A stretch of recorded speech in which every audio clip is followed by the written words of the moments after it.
Hello, hello. What's up? Your boy BQ here. This is the Cool Factor podcast brought to you by the Impact Lounge YouTube channel. TW, I never allow you to say hello, so go ahead and say hi. Oh, hello. Okay, yeah, didn't see that coming. Yeah. Man, I've always been that way as a podcaster. I'm just like, I just start talking and then I don't really, say something. I kind of got that from Jericho and Stone Cold because, like, when Jericho podcast, it always fades in and they're already speaking. Or Stone Cold just be like, oh, I'm here, sitting here chatting it up with so and so. You know what I mean? I always thought it was awkward though. Like, hello, how are you today? Even though we've been like chatting for a while. So, Right. but I thought today I'd let you say hello. Why not? Yeah. But another thing that I hate is ridiculous small talk that is like the viewers could care less about. People don't really want to hear us get up here and start babbling about our work week. You know what I mean? Right. Like, so that's, I just, getting down to the business, get to why we're here. You know what I mean? Let's save people their time. Let's give them the good and juicy details, the content for. Yeah, I was listening to a podcast the other day called The Rights to Ricky Sanchez. It's like a random Philadelphia 76er podcast. And they must have talked for like 20 minutes about nothing before the show started. I was like, shut up.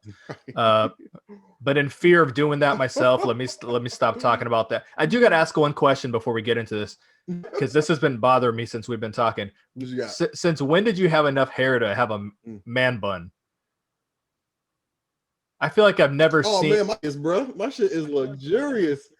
I didn't think you could. Listen, my hair, the way I usually rock it, I just when I throw the leave-in conditioner in there and just, like curl it up. So I just rock it like tight curls. You know what I mean? Like, so it's cool. My shit's not like big and crazy looking. Like, it's just cool. Plus, I got a fat face, so having like hair that's like puffed out doesn't look awkward. You know what I mean? It all just fits. You know what I mean? This is all premeditated, baby. Okay. Little 40-year-old virgin reference there. I like that. I picked up on that. So there are two things I want to say before we get into this. And if it's your first time here, please subscribe wherever you're listening to us. We're going to wrap up Impact in about 15 minutes. Hopefully that's what we did it last week. We've got a new format in the show, and then we have a new talking point every single week. This week, we're going to be talking about the Grand Championship, the rise and fall. I don't know if there was ever a rise, but the rise and fall of the Impact Grand Championship. Yeah. Where that went wrong. And, for the record, though, I like the concept when they announced it. So this isn't some like, we're going to kill the Grand Championship. I actually liked it. But we're going to talk about that. If you're not interested in hearing us wrap up Impact, we're going to do 3 talking points each. If you're not interested in that, this past episode of Impact, just check the show notes or the description, wherever, whatever platform you're on. I will timestamp when we get into the main talking point. So there are 2 things I want to say real quick before we get into the first point. Number 1, Alicia Edwards looked amazing in that red top. And then number 2, I just had to throw that out there. And then number 2, I did some thinking today, and I've been, pretty critical about the Bound for Glory build. And then I thought about it. I said, you know what? The build has actually been better than I think we're giving it credit. It's just that the promotion, the marketing, the buzz, like that's not there if you're comparing it to Slammiversary. But if you think about the actual build, like the Slammiversary build wasn't that good, but there was so much intrigue and mystery going on with it that we were like, oh man, this is a great build. But as for the actual matches on the card, there was a lot of mystery. There was a couple matches we didn't even know who was in them. You know what I mean? So I did some thinking today. I said, damn, you know what? The main event has had a good build. The Knockouts Championship match has had a good build. The Eddie and Shamrock one, I think it's actually been okay. What was the other big one-on-one match? Moose and EC3. That's it's been okay.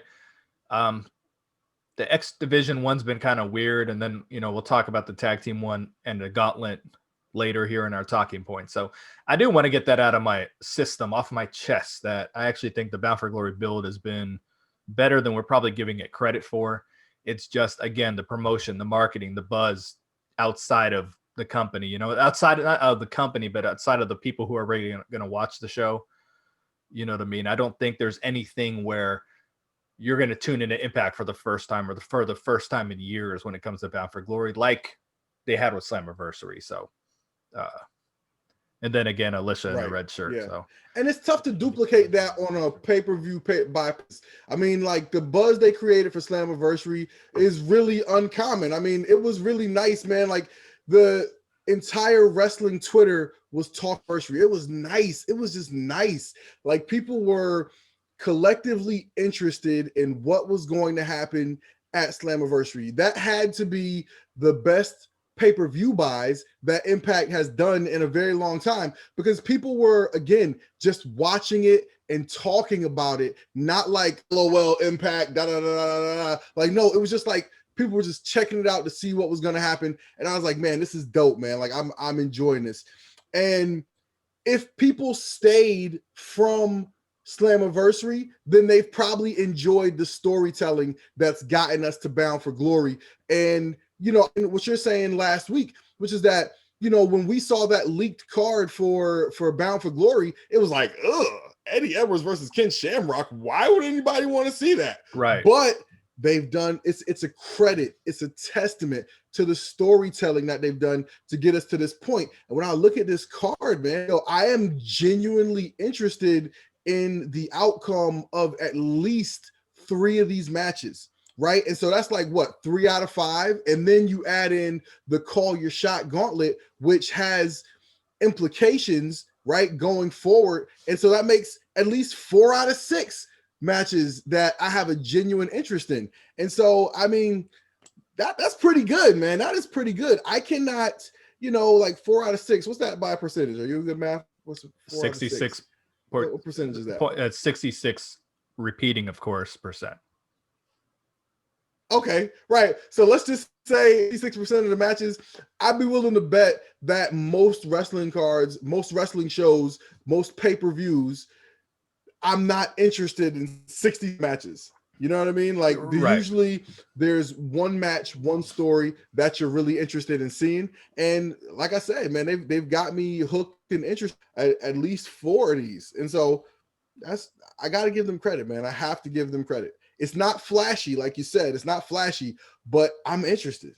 Right. Exactly. It's not flashy, but it's good. It's solid. So last year's BFG build was, I mean, in the dumpsters. It was so bad, but the pay-per-view was good. So you know what I mean? The build is not always indicative of how good the show is going to be. The thing that I'm a little worried about on this one is I am anticipating these matches, but I just gotta say, man, like a big pay-per-view feel is the fans. And like, man, I remember when they did Homecoming at the fairgrounds in Tennessee and I remember looking at that crowd going, this is nothing special. I would kill for that crowd right now, man. Like, I just, you know, they gotta get something going back with these fans, man. Like, it's tough. Like, I don't want people out there risking. I ain't trying to go out to a show right now. You can put on Impact in my backyard and I ain't going out there. Yeah. but yeah, I mean, like, I just want to see wrestling with fans. It makes the show so much better. You know, it's an art form that's designed to be performed in front of fans. So that's my piece. Yeah, I was actually thinking watching this particular episode when the Good Brothers came out, when Tenille and Caleb with a K were kind of doing their little shtick, and just little parts of the show. Taya and Rosemary as a team. I'm looking at these little things. I'm like, dude, I wonder how this would be received right now in front of people. You know, right. and I think that's part of the reason. Like, I was watching this tag team match of the Knockout too, thinking like, we got 3 heel teams or 3 tweener teams. The only clear-cut heels are Tasha and Kiera. The other 2 are like heelish tweener, you know what I mean? But there's no crowd, so you can do it. You know, you don't have to do the babyface working up to the tag, the hot tags, you know. So Let's talk. Yeah. Let's talk about this episode. We'll start with your first talking point here, and then we'll go into mine, and then talk about the wonderful Grand Championship. So, what do you got? Yeah, man. So my first big takeaway from the show was more of a question with the stipulation that we saw with Heath and Rhino talking in the hallway, and then Rhino talking to the new star of the show, Scott D'Amore, and we find out that Rhino has a stipulation that if he doesn't win the Call Your Shot gauntlet, that not only does he not, but Rhino has to also give him his contract. That left me saying Heath has to be winning this thing now, right? Or Rhino. You know what I mean? It could be. Right. It could be. Like I said, Heath has to be winning this thing now, right? Rhino. No, I gotta say no. I'm glad you brought that up because that's kind of the point I'm gonna get into here. First of all, I didn't watch Impact until this morning. I saw on Twitter people were saying what the stipulation was. I was like, that sounds so stupid. But then when I watched it on TV, once I got it with saw Heath, saw Rhino, saw the superstar Scott D'Amore on screen. I'm like, okay, cool. This is interesting. This gives some intrigue. I hated the Call Your Shot gauntlet last year. I shouldn't say I hated it. I loved the match, but I hated the way they threw it out there with no, there was no anticipation for it. We knew Eddie Edwards was going to win. Because they've done it too many times where number one wins or number two. I mean, Eddie last time was number 1 or 2 and he won, or he almost won for the world title against Eli Drake. But they've done this storyline a couple times. I was upset that we didn't know any of the participants hardly before the actual match. If it were me, I would have one by one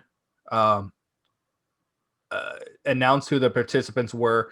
Say, okay, at 12 Eastern, we're doing Twitter.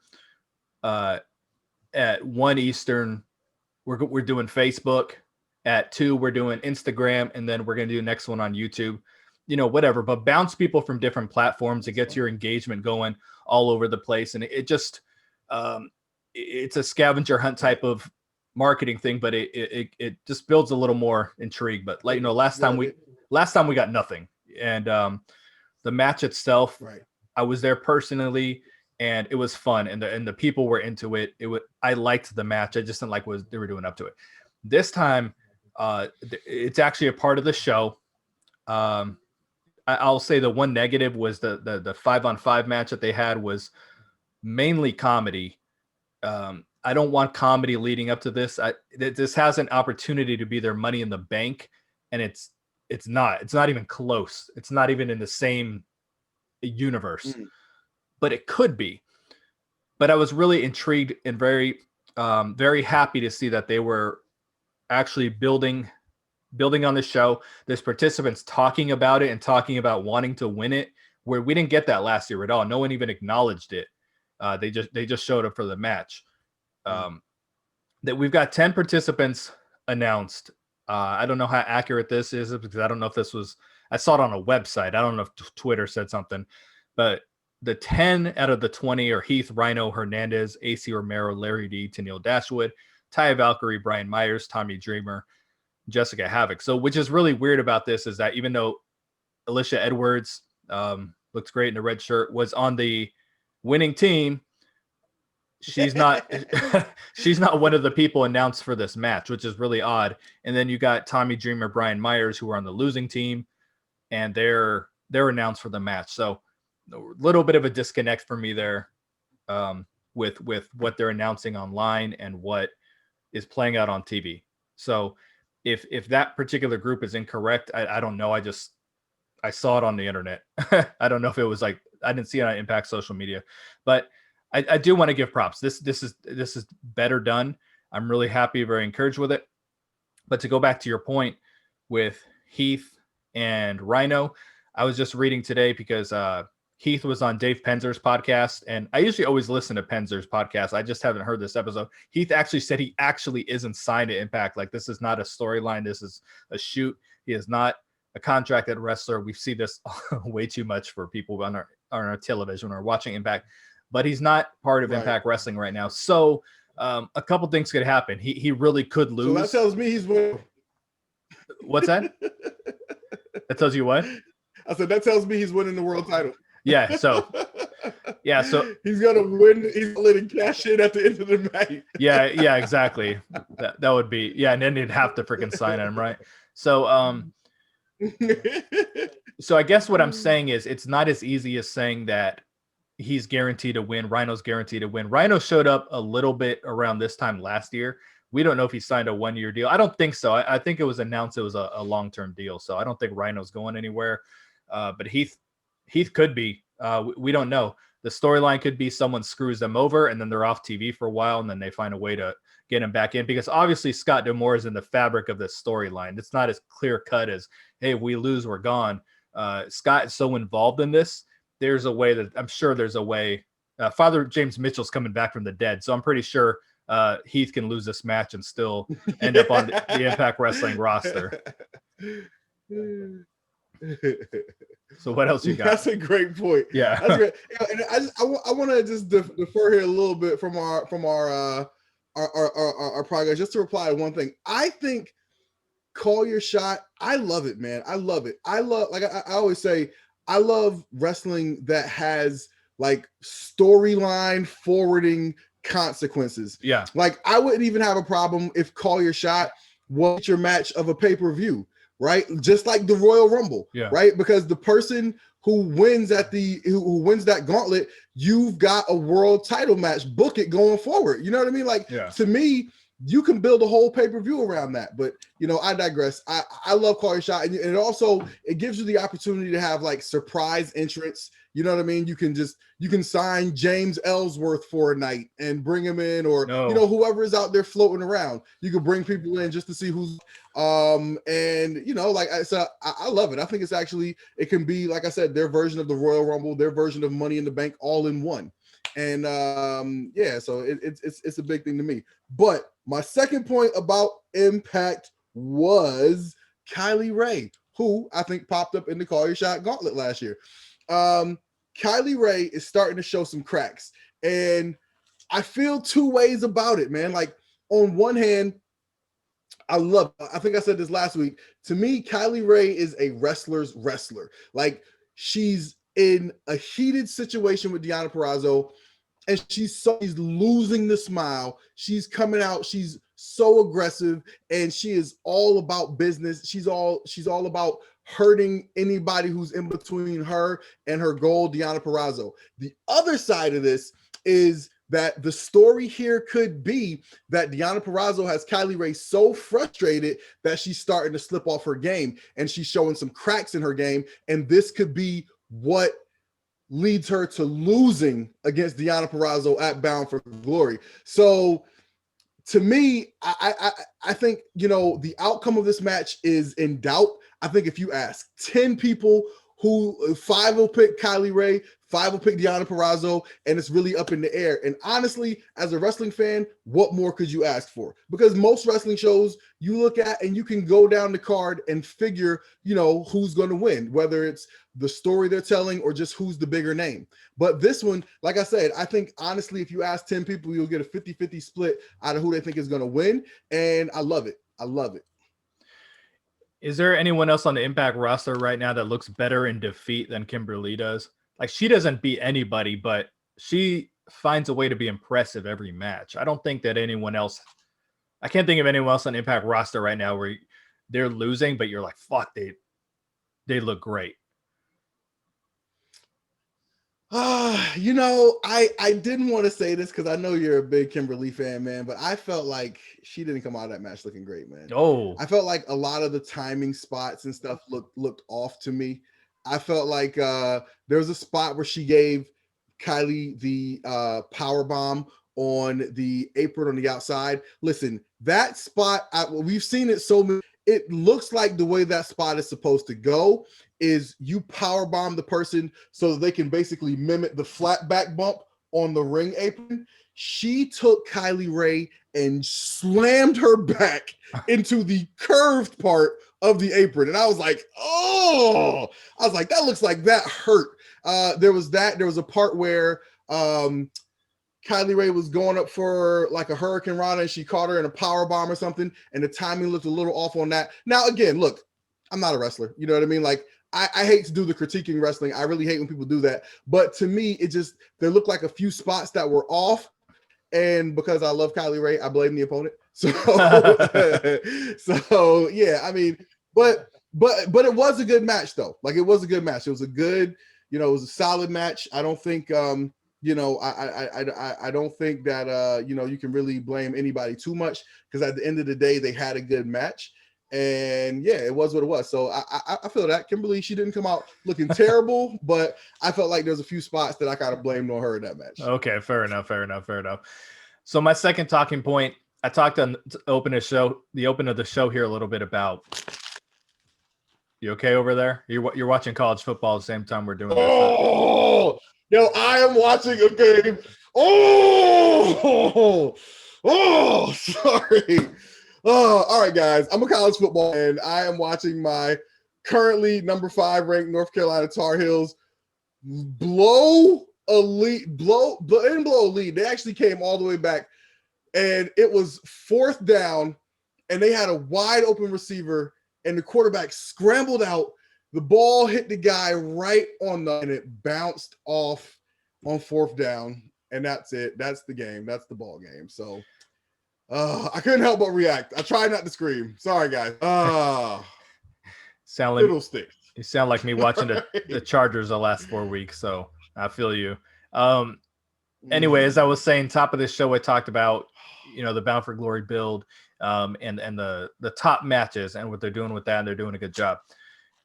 I couldn't help but this episode but think there are some similarities between the Eric Young, Rich Swann feud and the Eddie Edwards and Rich. I'm sorry, I'm jacking these names up today. Eddie Edwards and Ken Shamrock feuds, to where Eddie Edwards and Rich Swann are getting attacked. Their health is in question for Bound for Glory if they're going to be 100%. They've been kept off TV because they keep getting attacked and keep getting their ass kicked. And I get it because you're trying to build heel heat. However, I think there's similarities between the two, which is really odd that you're, probably your main event and semi-main have a very similar storyline going. Now, the difference is that Eric Young is benefiting more from, none of these guys are wrestling right now. They're keeping all these guys off TV. They like to do that with their main event guys, which I can agree with.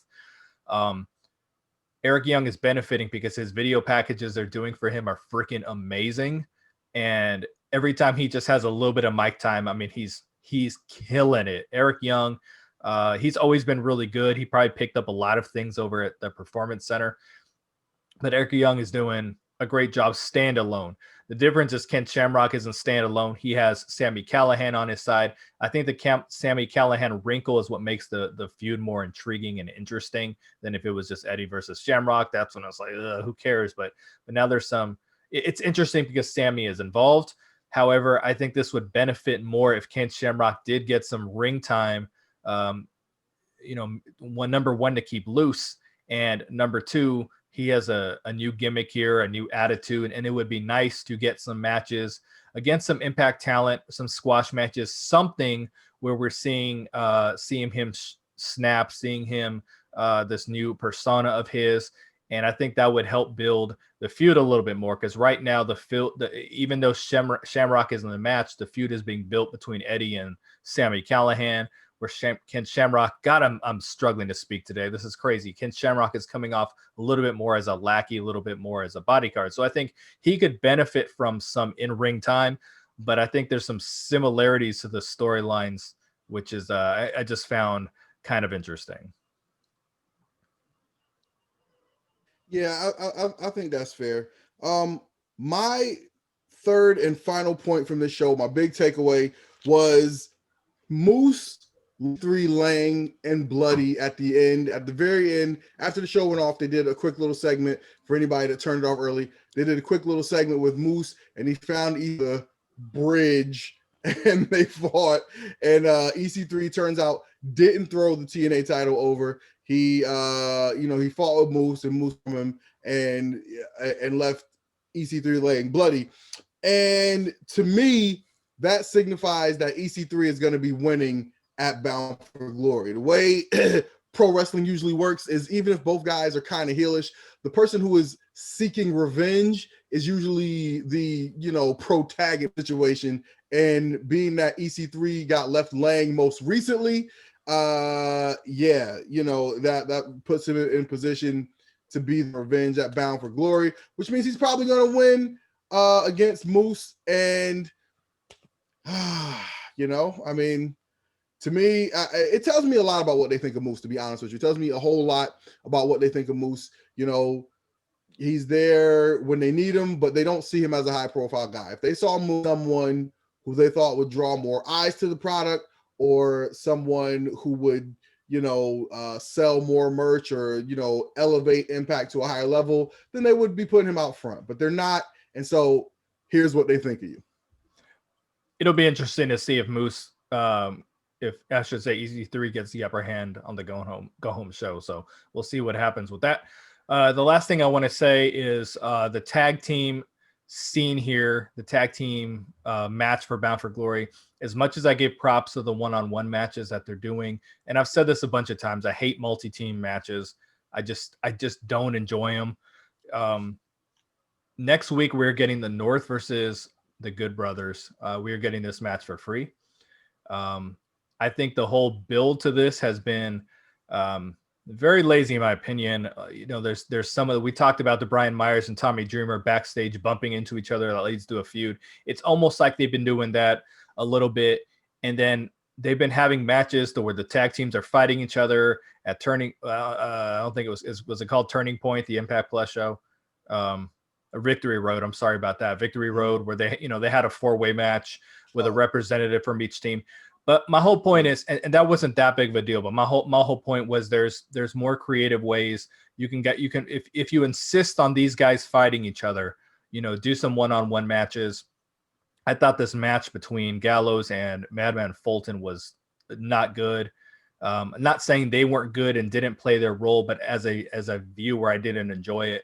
With the stipulations and everything, I would have enjoyed if it was just a good Haas match. But once you start throwing in weapons and stuff, I lose interest, because Impact does that entirely too much, thanks to Tommy Dreamer, to be honest.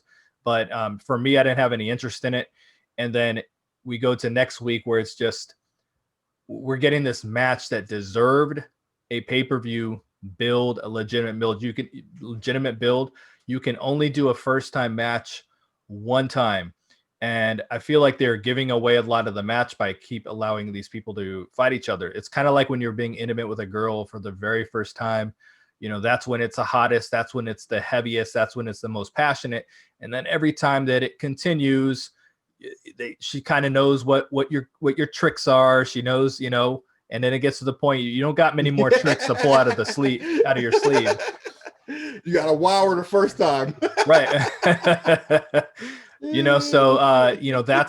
That's kind of the way that I look at this. I don't expect a clean finish next week. I expect Impact to go off the air with all 4 teams brawling, no clear-cut winner, and that's going to be a real crappy way to get the North versus the Good Brothers if that's what they do, if we go off the air with that kind of finish. So that is the one build. Even though I say the X Division one is weird, I don't hate it, but the tag team division one, I just don't think has been good, because it's hard to have that many teams and that many wrestlers and build something compelling. I understand you have to have compelling television, but again, there is a more creative way, I think, that you can get some of these guys involved. And then if it were me, which I'm no expert, but if it was me, you got some tag teams like Reno Scum, Triple XL, some guys, the Deaners, who are doing nothing other than being part of the bridal, not the bridal party, but the whatever you call it for the dudes. I don't remember. They're not doing anything other than that. So you might as well groomsmen. Yeah, the groomsmen. I'm sorry. So you might as well put him in matches against these guys, against the 4 teams who were in there. Let him get some victories, because man, I'm old school. I just turned 41. when I used to grow up watching pay-per-views, you just saw the people involved not lose any matches up to the pay-per-view, wrestling people who weren't on the pay-per-view, wrestling squash matches. That way everybody looks strong. But here everyone's taking losses. Madman Fulton has taken 2 losses in the last month. So for me, the whole like tag match, as much as I'm going to give props to the other builds, this one is not doing it for me. And I think they're giving us a match that really should be a big pay-per-view match standalone. I would have rather seen the Motor City Machine Guns wrestle Ace Austin and Fulton at the pay-per-view, and then have these guys have their own match, or have a match later down the line. So that's all I got about that. Yeah. All right, folks, we're going to get into the Grand Championship. That would be nice. That would be nice if there was an actual build. Sorry. It's all good. I was just agreeing. I was just concurring with your point. It would be nice if there was some actual build to the tags. I think that they're trying to squeeze as many teams in there as possible. And it'll be nice, man. Like, you can have more than one tag team match. You know what I'm saying? So do better.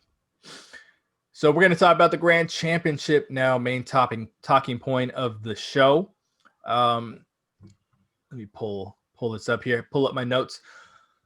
The Impact Wrestling Grand Championship. So this was a brainchild of Billy Corgan. I'm a big Billy Corgan guy. I'm a big NWA guy. I was a big Billy Corgan guy when he was part of the company. I did want him to take over Impact very much. When I hear about his philosophies on wrestling, it was something that I really agreed with. And I think he's a guy who does have good ideas. I think he's well respected, well liked. So I did want to see him take over TNA / Impact Wrestling. But the Impact Wrestling Grand Championship, brainchild of Billy Corgan, as I said, this was something that did not come off good. It had potential. At first I liked it a lot, and then I began to not like it so much. I liked the concept. I thought people had a little too much of an opinion on it at first, instead of just, it's pro wrestling, folks. I mean, I'm not saying too much of an opinion is a bad thing, but everyone's like, well, this isn't real because it's wrestling isn't real. You can't have judges. Like, okay, we all know wrestling isn't real, so you can take anything out of the show and dissect it and say, okay, wrestling's not real, you shouldn't be doing this. So I don't get, I didn't totally agree with that. Let's go over the rules of the Impact Grand Championship. First of all, it was presented by Billy Corgan. It was a beautiful title, really was. Billy Corgan presents it. The crowd, and I was tipped off by someone in the crowd. Might have been Chef. I don't remember who exactly I was talking to, saying that the crowd had no clue what the rules of these matches were. They didn't know they were fighting for the Grand Championship. Nothing. There was no. I've talked about this before, that there's a disconnect between Impact and the live audience. There just is. It's clear, because no matter where they shoot television, it's not the same crowd that you see at any other wrestling promotion as far as the excitement and the rowdiness. And some of that is just a connection of what's going on to the product. I talked about it a couple of weeks ago on a podcast that I'd been at Impact shows when they're taping in the Impact Zone, where I didn't know what the hell the storyline was. I was there watching wrestling, but I didn't know what the hell was going on. There was always that disconnect. There was not someone saying, hey, this is what's going on. Even the ring announcers to this day on Impact, when David Penzer announces a match, he doesn't say the following match is a number 1 contenders match for the X Division Championship, or they don't do that. Even the ring announcer doesn't give us anything. So they don't know what the hell is going on. They're like, oh, the winner of the first round is so-and-so. And the crowd's like, yay, I think. I don't know what I'm cheering for. Here's the rules. 3-minute rounds. At the pay-per-view, it was 5-minute rounds, which was a huge mistake. There was a 10-point system. Here's the judging category, CW: physicality, aggressiveness, and controlling the action. What the hell is the difference between physicality and aggressiveness? Okay, so I would say, like, if you wanted to break those down, physicality would be like, really pushing, like slamming somebody hard, right? If you slam somebody hard, that's really physical. Maybe you only got a few moves in, but they were a doozy, right? Maybe you nailed one clothesline, but you really, wallowed them with a clothesline. Maybe you got in one slam, but it was a hell of a slam, right? And then like aggressiveness is just taking the action to the other guy. You know what I mean? Staying on him. That's what I would call aggressiveness. Okay, fair enough. Because you could be staying on somebody. Like imagine like think of like Rockstar Spud, right? Like you can keep going at somebody, they just keep smacking you away, right? But right. You get points for aggressiveness, but probably not the physicality. Okay, so that all makes a lot of sense, but then aggressiveness sounds a lot like controlling the action. Well, but again, right? So let's say take the Rockstar Spud example, right? Like, so let's say, you keep going at them, they keep smacking you away. You're not controlling the action, but you're being aggressive. You're trying to get to it, right? So, I mean, there's a way you could logic it out. You know what I mean? I think but you know what though? This is what they failed to do. I would say, like, have this conversation. I listen to the Busted Open podcast a lot of times, and I hate when like Bully Ray and Mark Henry, these excellent wrestling minds who have been in the business forever, who have forgotten more about wrestling than any of us will ever know. I hate when they try to explain the logic gaps in WWE storytelling. I hate that because that's not their job. You know what I mean? Like it's good, interesting radio. I remember one time Mark Henry said something like, "Oh, the Fiend is paralyzing people with fear, and that's why all their moves don't work against him. And Goldberg wasn't afraid of the Fiend. That's why he beat him with a shitty jackhammer." And I was like, I'm paraphrasing, but I was like, you know what? That's a plausible explanation, but they didn't do that. Like, it's not your job to make us not complain about 87-year-old Goldberg beating the Fiend when 30-something-year-old Seth Rollins, who defeated Brock Lesnar twice, can't beat the Fiend. You know what I mean? Like that's a logic gap that's they're doing. Like, it's not your job to explain that. So we can sit here and come up with how the reasons why the rules of the Grand Championship could have made sense, right? But the point is that Impact make it make sense. Right. And with those judging categories, there were never, here we are talking about way too long about the judging categories. No one ever at some point was like, hey, this is what physicality means. This is what aggressiveness, this is controlling the action. When Billy Corgan announced the Ground Championship, he wasn't like, hey, here's how, at least to my knowledge, I don't believe he was. I don't believe he was like, hey, this is going to be what the rules are. I'm almost positive he didn't. I guess I could be wrong on that. Wins can happen anytime versus via pin or submission, or if there's no pin or submission, there is a winner decided by judges' decision. The judges were some jabrones. I used to listen real heavy to Vince Russo back then, and he was always like, "Who are these judges? Why do we have no connection to these judges?" And he was right about that. Impact has done a good job with, like, we're always like connected to the, not so much now, but we always connected to the referees because we knew their names. And then like in WWE, it's just referee, you know what I mean? So we're always connected to the referees. Right. It does add something to the match. Yeah, the judges were like anonymous. I don't even remember. Like, I think they may have let us know who the judges were once or twice when they played into the story. But for the most part, we had no idea who the judges were. I think we had like Hector Garza one time or something like that.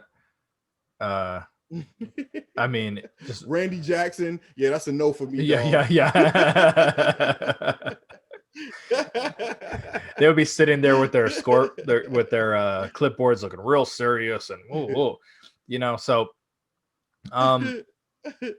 So there was a championship tournament to. This was going to happen at Bound for Glory. The title lasted about 2 years, a little under 2 years. So they had a 8-person tournament at that took place on episodes of Impact, led up to Bound for Glory. We got Braxton Sutter versus Drew Galloway, Eddie Edwards versus Mahabali Shera, Aaron Rex versus Trevor Lee, and Jesse Goddard versus Eli Drake. Now, this championship would have worked if it was a workers' title, kind of like in a sense what the X division is. But if the Grand Championship was a workers' title, guys that knew how to put on good matches, then this maybe could have worked. We'll talk about the inaugural champion here in a second. So Drew Galloway wins his first round match submission. Eddie Edwards wins versus Mahabali Shira by submission. I didn't even know Eddie Edwards had a submission move in his arsenal that people actually tapped out from. Aaron Rex beat Trevor Lee. Remember back then Aaron Rex was fat.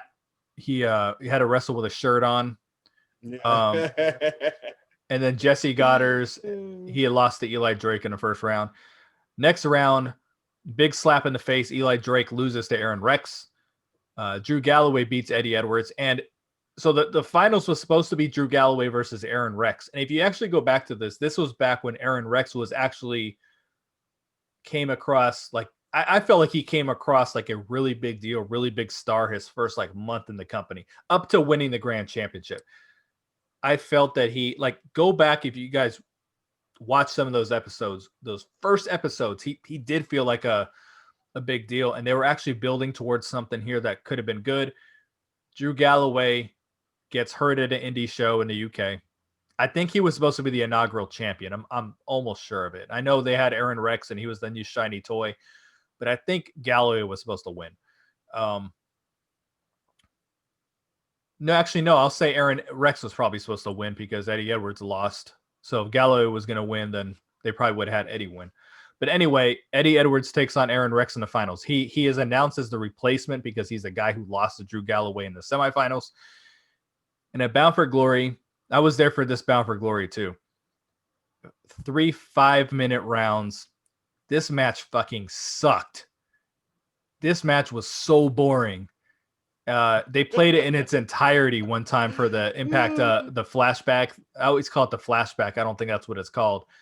The Impact Plus match of the week, whatever the hell it is. They once played that match in its entirety. I was like, oh my God, what the hell are you doing? And in its entirety is over a 15-minute match because there's 3 5-minute rounds.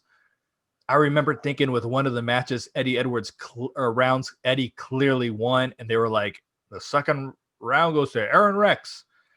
I'm like, what the hell are you talking about? So this match stunk. It really did. So then Aaron Rex is the first champion. He's not a worker. The dude was fat back then.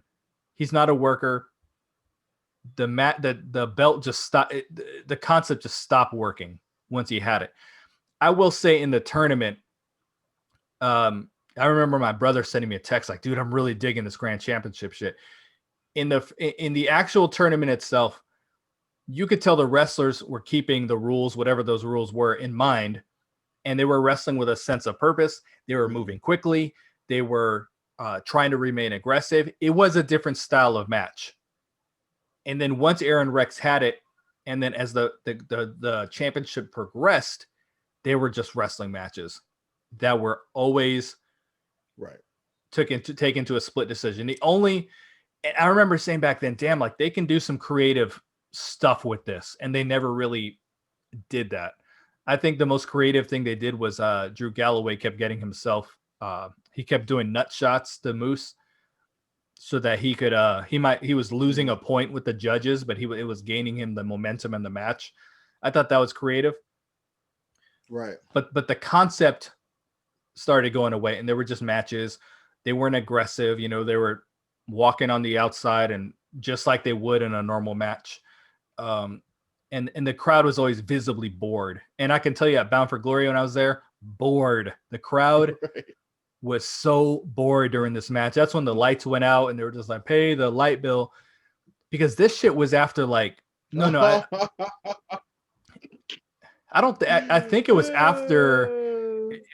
after the Great War. It might have been before, but I think it was after. And it was like, the play, it sucked the energy out of the place. And then it got over so bad that they had to turn Aaron Rex heel. And he had the championship for a while, and he did have a meaningful feud a little bit with Jesse Goddard, where Jesse Goddard, if you remember back then, felt like he was on the cusp of singles greatness, and they weren't pulling the trigger on him.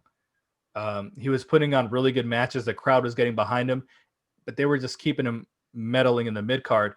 He beats Aaron Rex in a non-title match, never even gets a title match after that. So that was like super odd to me. Moose eventually takes the title off him. Moose is a pretty babyface Moose, and the Moose we know today are two different people. Babyface Grand Champion Moose was boring. I went back, going back to what I said earlier, they never really did anything creative. The only time I can remember a match was over before the third round was Moose took on Marche Rocket. Marche Rocket challenged him on Twitter. Hey, can I get a title match? And he said, yeah. I love Marche Rocket, dude, to this day. So the way they jobbed him out on that show drive me crazy. Nobody at Impact did, because they didn't do nothing with that man, boy. I never saw him on TV. He was on TV twice, got the title match with Impact, and like you said, that was the only time that the match ended before 3 rounds. Yeah. Like, did he curse somebody out backstage? I don't know, was dude. He Brian Myers? Did he like turn over a table in the hallway? Dude, I don't know, man. I'm cool with Marche Rocket, actually. I every few months have a little bit of dialogue with him. I'm pretty cool with him.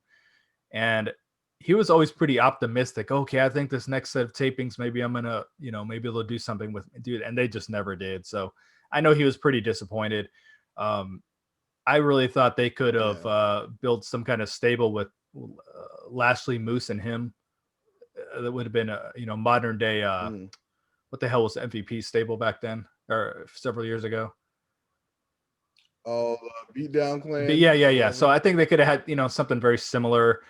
They could have presented him as the new breed of X Division wrestler that Billy Corgan was managing because they're real cool. Nothing. So I asked him why he's not part of NWA, and he's like, "Oh, well, I'm wrestling a lot in Mexico right now. We'll see what happens." So I feel like he's going to end up in NWA eventually, but we'll see. So, but yeah, that was the only time. It was always, they win in the third round or it went to a decision. That happened way too much. Moose eventually loses it to Drew Galloway. Moose gets the title back. So he's a 2-time grand champion. He gets it from Drew Galloway in a split freaking decision. EC3 wins from Moose, split decision.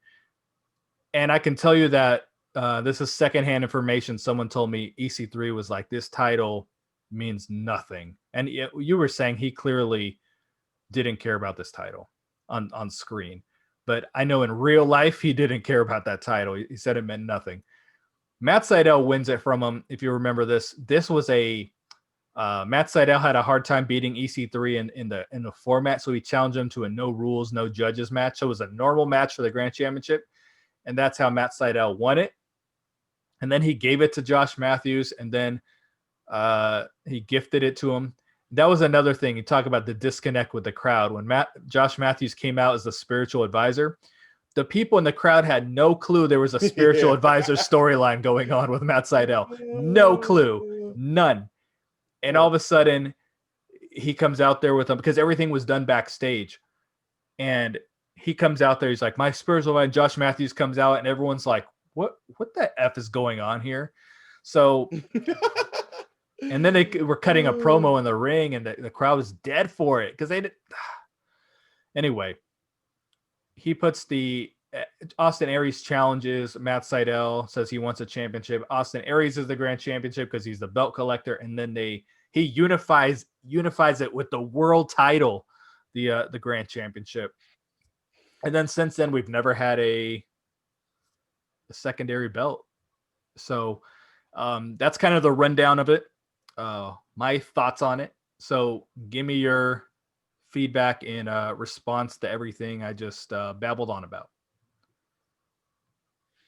Yeah, man. I mean, to me, my biggest things about the Grand Championship was that, in a nutshell, this title was like a manifestation of the dysfunction that was TNA at that time, right? It's like, Dixie, was out here to check, you know what I mean? And, got jammed up, called up Billy Corgan, And the Dixie, who a lot of people called a money mark, tried to treat Billy Corgan like a money mark. She's like, yo, I need some money, otherwise we can't do these tapings. I know you like the show. And he's like, okay, cool, but then I'm gonna need some stake in the company. So now all of a sudden Billy Corgan's the president and he has some creative input, right? And that's where we get the grand. And the thing about the grand championship is, like you said, this title, the concept of it could have been really great.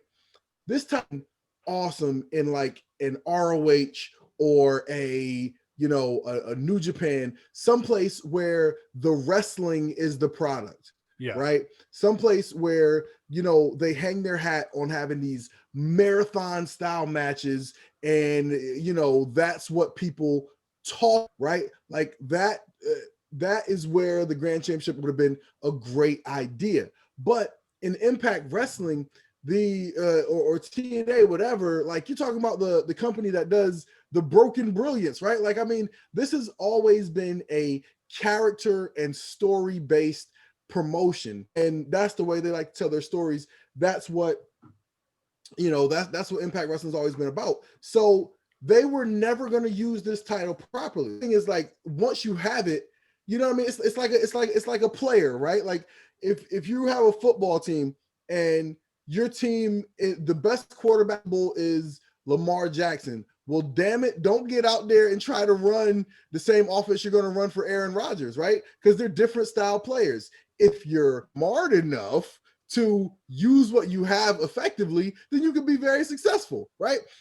But the Impact they were not smart enough to do this, right? Like, again, if you could have just said, hey, okay, we got this title, there's these rules, let's stick to it, let's build, but they couldn't do it. It was too predictable. Like you said, every match seemingly ended up 1-1, going to a third and deciding fall. And like, to me, that killed that killed any intrigue in the match, because you knew what was going to happen. Just like you said with Eddie Edwards and Aaron Rex, I think it was. There's a round where Eddie Edwards clearly won, and they said they were giving it to the other guy. And I remember seeing that happen and being like, yo, what? Why? How? So to me, it was a disaster. And the death knell for me was EC3 having the title, because EC3 had that title television and acted like it was nothing. He would say things like, I am the grandest champion that there is. And I'm like, yo, dude, you are just completely like wiping your ass with the idea that this title means anything. And like, I was like, around that time, clearly I was looking at EC3 as a guy who thinks he's better than what Impact had become. And honestly, at that point, how could you blame him? You know what I mean? Yeah. But still, like, he wasn't by doing that, you are hurting the product. You know what I mean? And so, like, to me, this disaster. It was a disaster. I'll never blame anybody who's a creative for trying something new. But again, the dysfunction of this company at the time wouldn't allow it to flourish, because there's a specific way that something like this had to be presented, right? Like, this had to be presented in the marathon style matches. You creative with the booking, have some dominant grand champion that's ending everything in the first round. Then you have somebody take them to 2 rounds, somebody take them to 3 rounds, right? Like, that's what creativity would have looked like with this championship. And they never did that. They never applied that kind of effort to it. And that's why it failed. Yeah. That's actually a great idea. I never thought about that, but have someone that was just destroying people in the first round, destroying them second round. I feel like they never did an angle with like crooked judges or anything. Kind of like boxing, paying off the judge. That seems like would have been like right up their alley. Something that they could have done. But again, there was no commitment to the idea. What I mean? You could tell there was like infighting backstage of, why is this a good idea? Why would this work? Why would anybody watch this? This isn't MMA. You know what I mean? Like, I could just hear the ridiculous conversations going back and forth. Not only that, but I mean, knowing what we now know, about their financial troubles at that time, how could you expect anybody to come to work and put in the effort to make this thing good?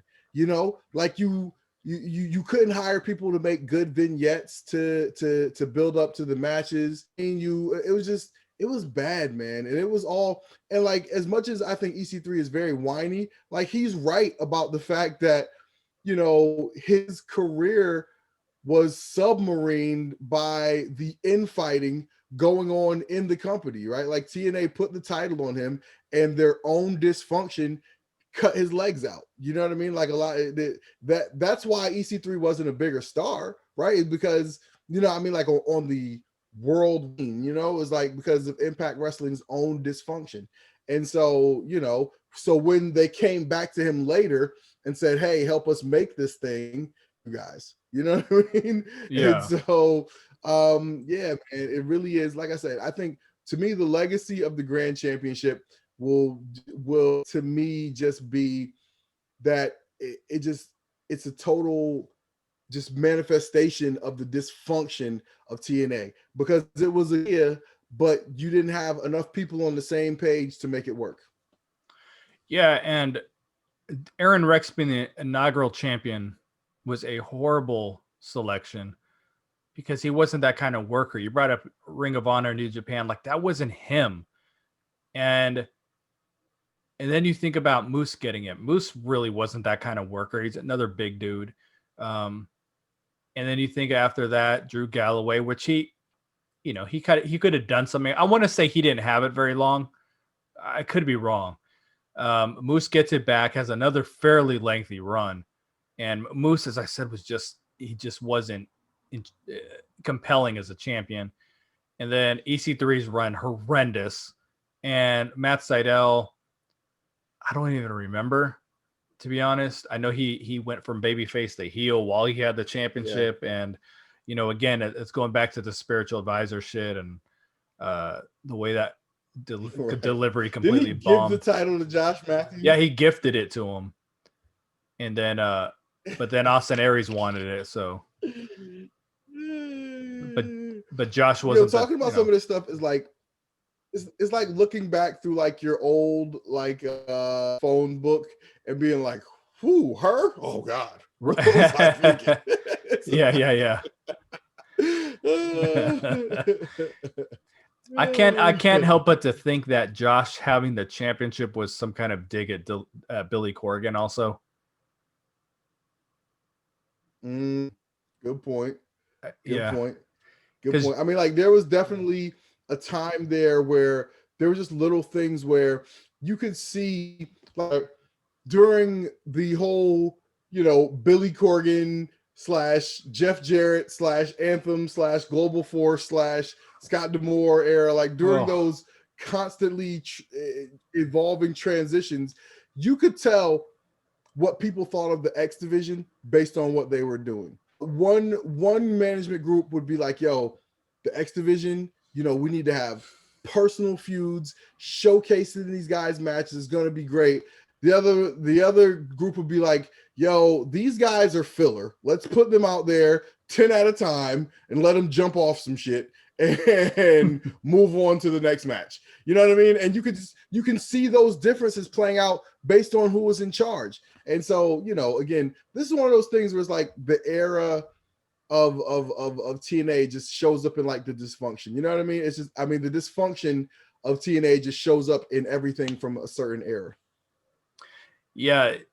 You know, we'd when Moose had been on, you know, doing some of his angles before he got the TNA title, and people are like, "Well, you don't even know what to be a champion. You never were a champion."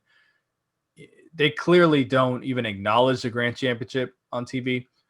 There was one time, though, maybe 3 or 4 months ago, that Josh Matthews did say, "Well, he had the Grand Championship at one point." Whose idea was that?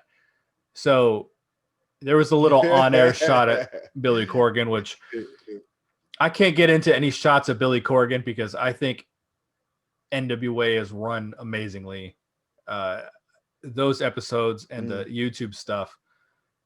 Everyone knows I'm always bitching about YouTube's Impact's YouTube content. Like, you go to NWA's YouTube content, it's exactly what I want Impact to do. Exactly. and we don't get it. But so I can't take any. I'm not cool with any shots at Billy Corgan because I think Billy Corgan does a really good job with that company. So, but again, man, like I like the concept. It's just that they committed to it less and less and less. Like the only time it was good to me was when they had the inaugural tournament, and then when you got up to the Bound for Glory, like I can't stress enough how bad and how boring that match was between. I mean, you're talking about a 15-minute match and then a minute between. So I mean, you're getting pretty close to 20 minutes from the bell to the decision, which of course we had to get a 3-minute decision. I could have swore Eddie won this thing also. Just the whole match in general. I was like, dude, Eddie won. Yeah. And I remember being so mad. Like, why would they not have Eddie as the first champion? And then the next night he wins the TNA world title. So, you know, I guess it all makes sense. Right. I'm trying to think. Eddie, Aaron Rex, because I do kind of miss Impact doing this. Every once in a while after Bound for Glory, they would have like a Gold Rush episode where all the champions had to defend the title the next night. And I know Rex wrestled someone the next night. And so that was a second Grand Championship match I was there for. And I mean, these people were so bored in the arena. It was crazy. I just wish I could remember who the hell he was fighting. It might have been Trevor Lee, but shit. And then we haven't had a mid-title since then. So I got no clue, man. The Grand Championship is like a trauma that I've washed from my mind. Like I almost can barely remember anything about it because it just was not good. It was not good. It was not memorable, you know? So we're going to transition here. We haven't had a mid-card title since then. You can say the X Division of the mid-card championship, but we're to the point that thing means almost as little as it did back when Billy Corgan was around. Because you remember there was a time where the X Division championship didn't mean shit, and we're getting there again. We're trending that direction. Mm-hmm. Do you feel like we need to see a mid-card title? Are there too many people fighting for nothing on Impact? No, there's not. I don't believe like more titles doesn't make a show better. They have a very thin roster. Yeah. And I don't think that adding another title is going to make it better. I think you have people fight to prove themselves worthy of having a shot at the world championship. As far as the X Division, you know, I've said this before, title needs to go just because, listen, people can say what they want. They can try to explain this away however they want to. This is derivative of the Cruiserweight title from the 90s WCW, okay? And the reality is everybody's an X Division wrestler now. Every match on the show has people doing a tope suicida and a Hurricane Rana, right? Like that's not a unique style. It's not. Moose is one of the biggest guys in the company, and he does a lot of that shit. So, like the idea of the X Division Championship being something that's unique, that has a unique place on the show, where all you're saying is these are our small guys. You know what I mean? And now they're throwing Jordan Grayson, like, okay, because it's not about weight limits, it's about no limits, right? It's just like, you know, I mean, again, all you're doing is further muddying of what your title is. You know, the Cruiserweight title had a weight limit. Not only did it have a weight limit, but visually, you would see guys like Juventud Guerrera, you know, Rey Mysterio and Chris Jericho, as opposed to, you know, guys like Hulk Hogan, Lex Luger, the Giant. This was in that WCW Nitro era. Like there was a clear delineation between the cruiserweights and the heavyweights, right? That's not a thing anymore. It is not a thing anymore. So I don't have a problem. Like to me, just what is the X Division? What is it? You know what I mean? Like there is no true definition of what the X Division is. So it's just a title for the sake of a title. And they haven't done anything to consistently give them some sort of clear definition. And so they can stand to get rid of that and then go create, the North American title. Or like I said, I said this again in one of our first podcasts together. They should bring back the TNA title as the mid-card title. They should call it the Total Nonstop Action Championship, and that should be the mid-card title. You don't have to say any type of, has a specific style or specific rules, or it doesn't have to be anything like that. You could add in some sort of cool caveat, like the person who holds this title at Bound for Glory can cash it in for a shot at the world title if they want. You can like they have the option C with the X that they conveniently break out every now and then, right? You know what I mean? So they like I said, I think the X Division title, it lends to this farce that there is something called the X Division, right? And there's not an X Division. That's not really a thing.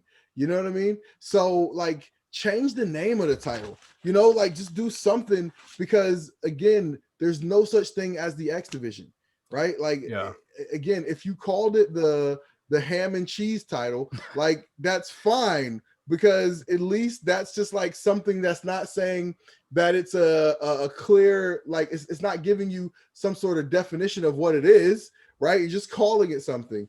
The X Division title is, but you're implying that there's something called the X Division, which there is not, So you could use a mid-card title, but you got to get rid of the one you have, right?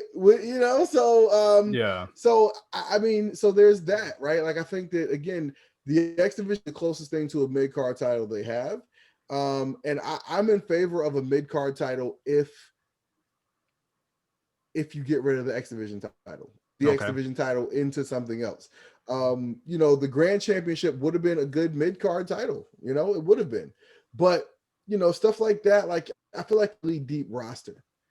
And Impact does not have a really deep roster right now. Right. And that's going to bring me to another point I want to make. But I'm going to say first that NWA has 2 mid-card titles. The TV title, and then I forgot what it was called. The one Aaron Stevens had for a really long time. I think he just lost it. The North American? I think it's North American. I think so. Oh, no, that's NXT. Or is that NXT? Okay. NXT. It's something along those lines, though. Oh, no. I think NWA does have a North American title. Okay. So we'll say for sake of argument, that's what it is. But the TV title, it's different because the matches have a 6-minute time limit. And if you watch NWA, all the matches are shorter, so it's realistic. 6-minute time limit. And then there's the lucky 7 rule. If you win 7 matches in a row, 7 straight title defenses, you get a world title shot. I don't know. I love that rule. Yeah. So that's like the mid-card title actually meaning something. But I'm going to go back to what you said. You said they have a thin roster. Isn't it concerning that this Call Your Shot Gauntlet's been announced? There's 10 people announced, and you're like, none of them are going to be the world champion. It just goes to show how thin they are. Because when I saw, sorry to interrupt, but when I first saw that Brian Myers was in this match on the last episode, I was like, I could see it. I could see something where he gets the Call Your Shot Gauntlet, and then that you have a year to build to him cashing, and I could see it, man. Like I said, he's maximized his TV time better than anyone I've seen go from WWE to Impact Wrestling. He has made me say there's more to this guy. Vince got it wrong with this guy. There's more to this guy than what we have seen. He can talk, he can wrestle. His ring gear is a little jobberish. He can stand to get that fixed up. But you know what I mean? Like I could see that guy being a world champion. You know what I mean? I could see him being somebody that Impact fans, not Impact fans, but somebody that could ascend to a higher level in Impact Wrestling. Like I could totally see that. I could argue that he's actually been their best signing because, as you said, he maximizes his TV time. Even though he's in a feud with Tommy Dreamer, I mean, I didn't care for his thing with Willie Mack, but at the same time, he's just found a chance of maximizing. He seems like he wants to be. But see, here's the thing: this was all about us getting to know him. You know what I mean?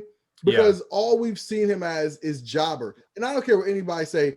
Anything to change my impression of him on Impact Television. I mean, like I've liked some of the stuff. Like I like the segment he did last week with Scott D'Amore with the contract stuff.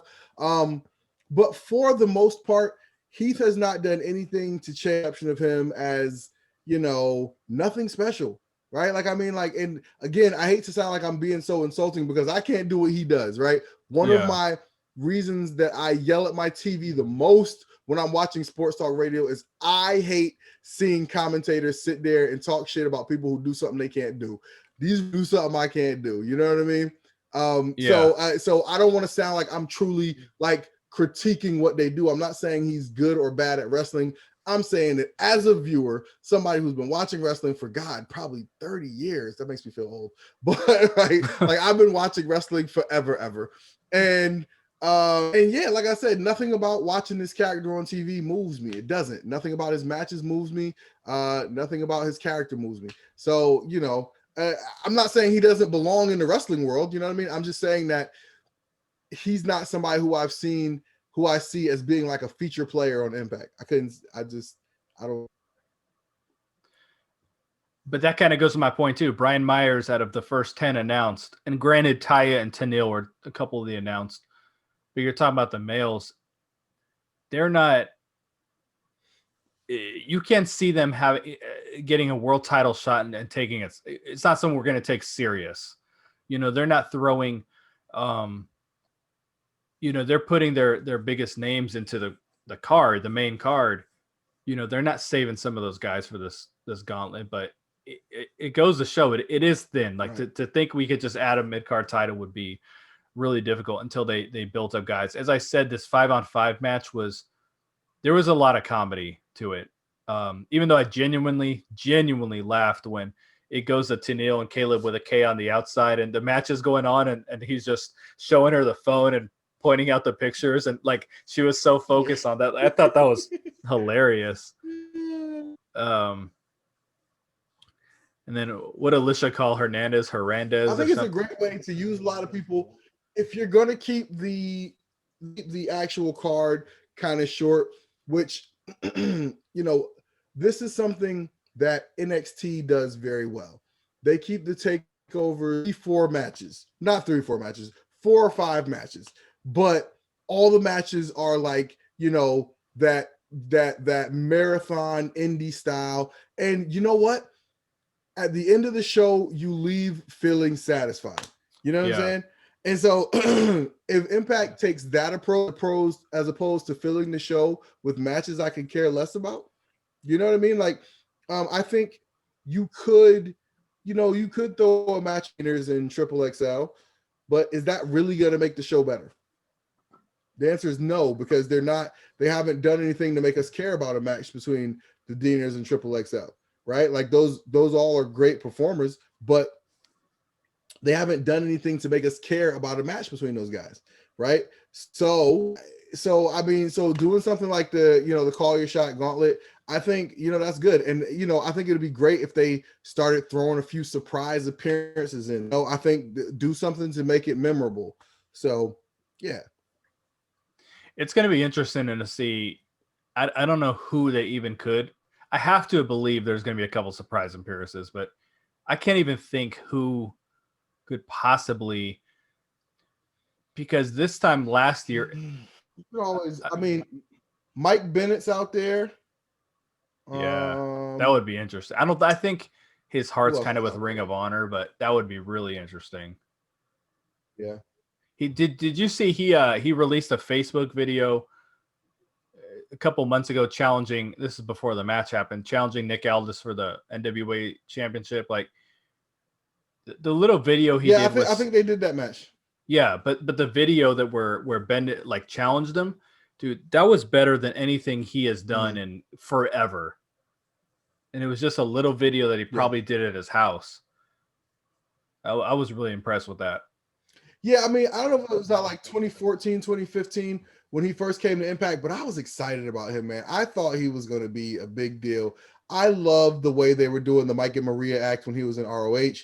I thought it was just such a good act, man. Like, and I just thought they never got the most out of that. You know what I mean? But again, we're talking about the same era. This is the Grand Championship era. Yeah. You know, the Impact dysfunction era, the kicked off spot era, the Destination America era, right? you know, I thought Pop TV era.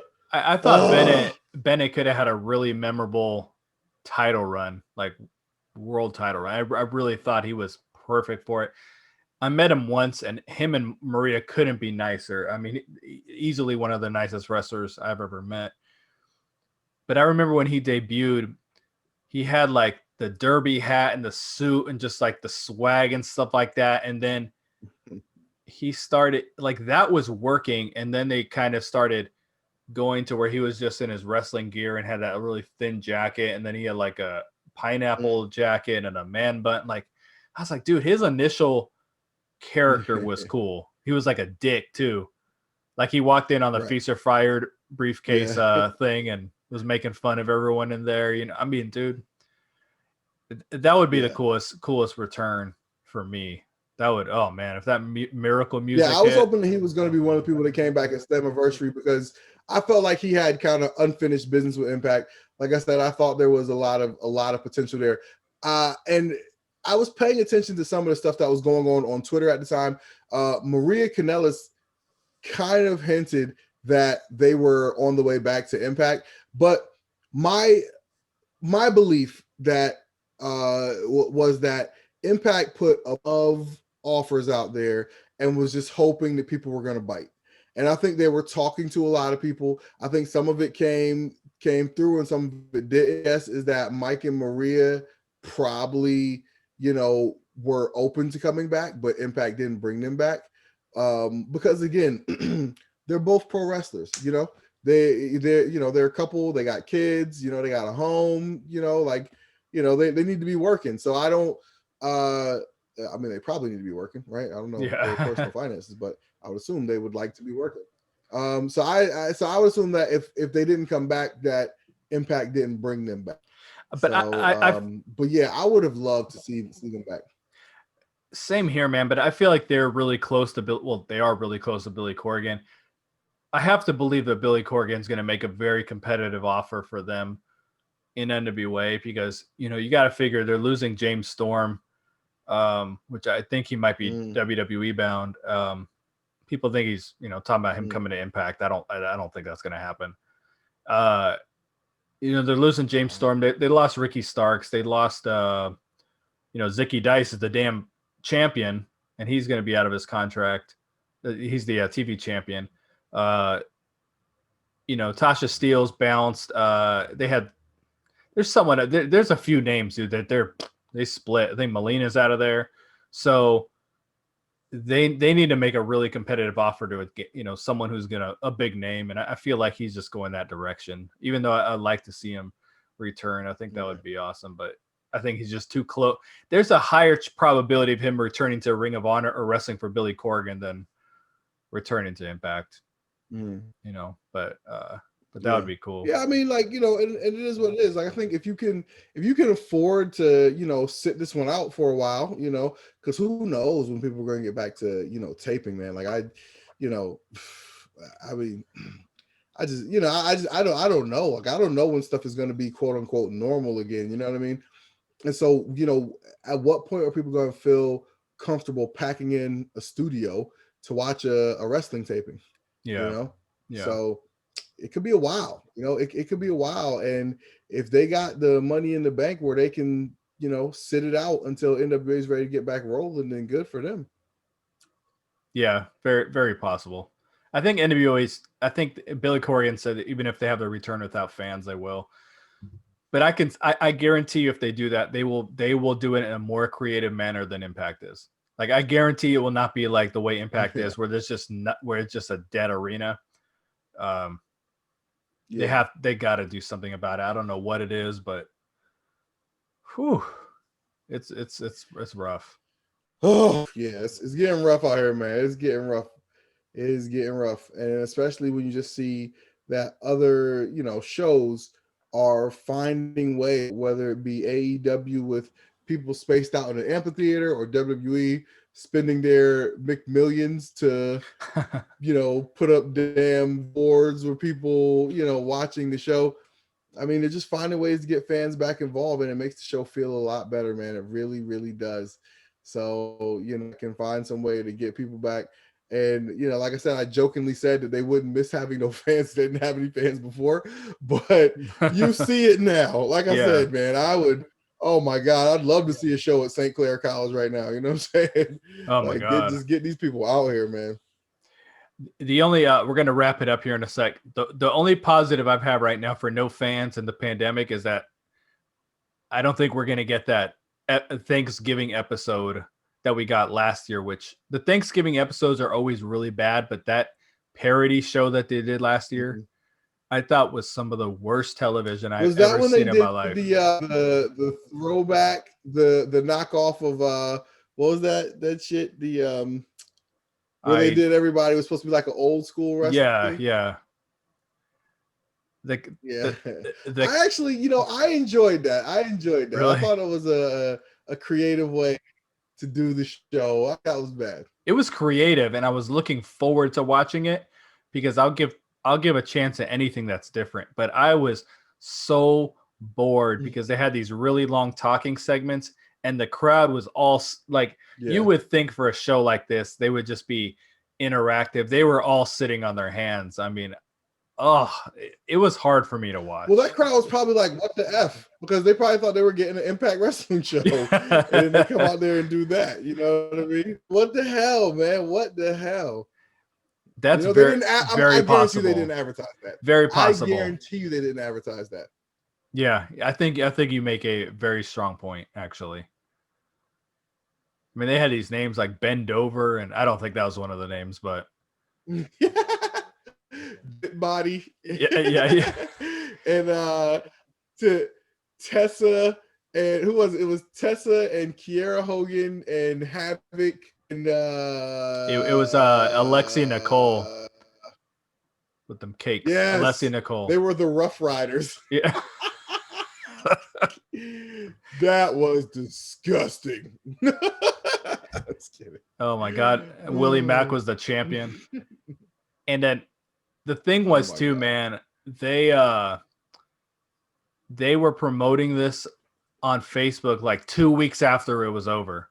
Like they just kept posting clips. Yeah. And there's so many trolls on the Impact social media. They were like, what the F is this? And right. Some of the fans were getting embarrassed. Like, this isn't the show. This isn't the product they promised. But instead of promoting the actual show, they had one show, an episode of Impact, where they didn't announce the matches to the day before on social media because they kept posting the parody clips.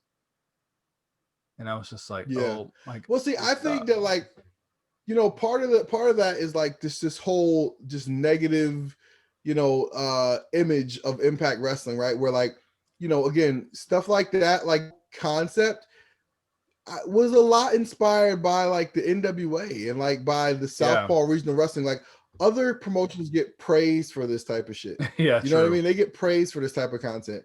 But Impact just can't do nothing right. You know what I mean? Like nothing. The only thing that they've gotten positive buzz over is signing WWE guys. You know what I mean? And like that's the only thing they get positive buzz over. So, unfortunately, after however many years, company that's trying, it's still a brand that's trying to find its own identity. Yeah. And again, somehow it all comes full circle. This always brings me back to where are our guys? You know what I mean? Like, where's the guys that Impact Wrestling fans can point to and say our promotion's about? Yeah, dude. You know what I mean?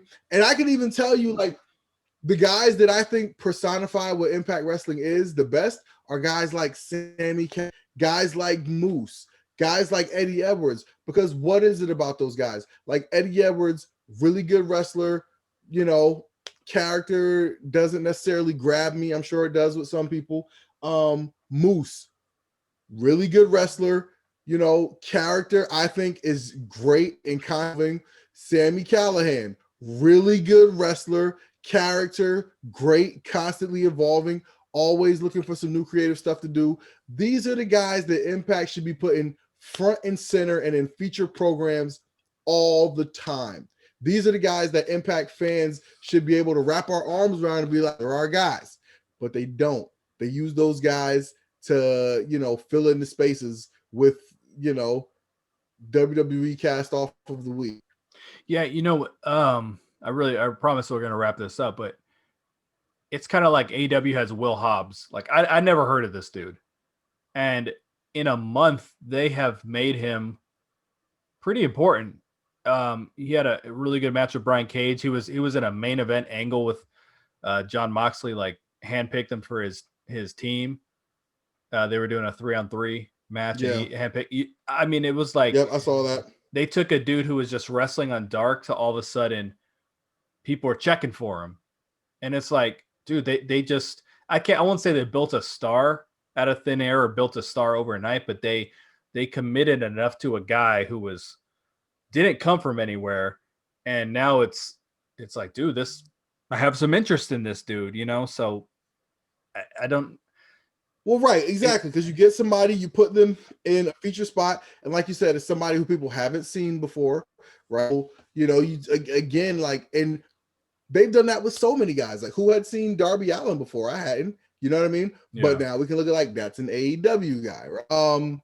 And yeah, so they do that with a lot of people, and plus, like, let's be honest, AEW is the hot new thing, right? So yeah. Fans are in love with it the way they were in love with Impact when Impact first came out. You know what I mean? Yeah. When I see some of those crowds from 2005, 2006, I'm like, yo, like, where were these people? You know what I mean?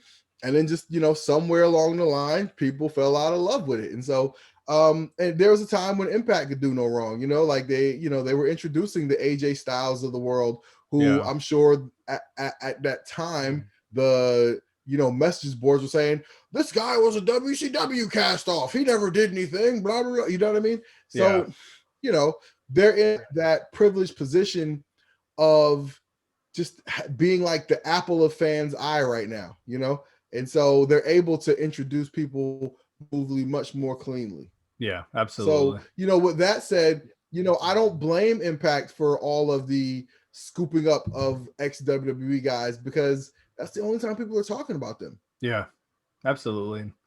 It's not back, to the Hogan era. I mean, okay, they bring a guy every once in a while. It's not that extreme. History shows that the Good Brothers are probably going to be the champions of Bound for Glory. So they're not they definitely continue to throw titles on these guys pretty quickly, but it's not like they're just signing all these WWE guys. It's just, but you're right. The buzz is when they bring these guys in. That's just the way it is. So, yeah. But I think that'll do it for us tonight. But again, like, to me, the smart thing is when you bring these guys in, bring them in, shine them up, and then have an Impact guy beat them. I mean, like, all of these guys should be getting brought in, shined up, and eventually losing to Ace Austin. All these guys should be getting shined up and eventually losing to Moose. You know what I mean? Bring them in, shine them up, and eventually lose to Sammy Callahan. You know what I mean? Like a package of guys where you say that's Impact. Yeah. I can dig that, and I can agree with it. And I think that's going to do it for us today. Went a little longer than we would have liked, but we talked about the episode Impact, the Grand Championship, and then, spiraled into some organic conversation. So I don't know what we're going to talk about. No, actually, no, we're not going to do a topic next week. Well, we are, but after we wrap up Impact, we're going to do a Bound for Glory review show, prediction show, and then we'll return with another topic after Bound for Glory. So that'll do it for us here at the Cool Factor Podcast at the Impact Lounge. So thanks for hanging out with us. We will talk to you guys soon. Peace.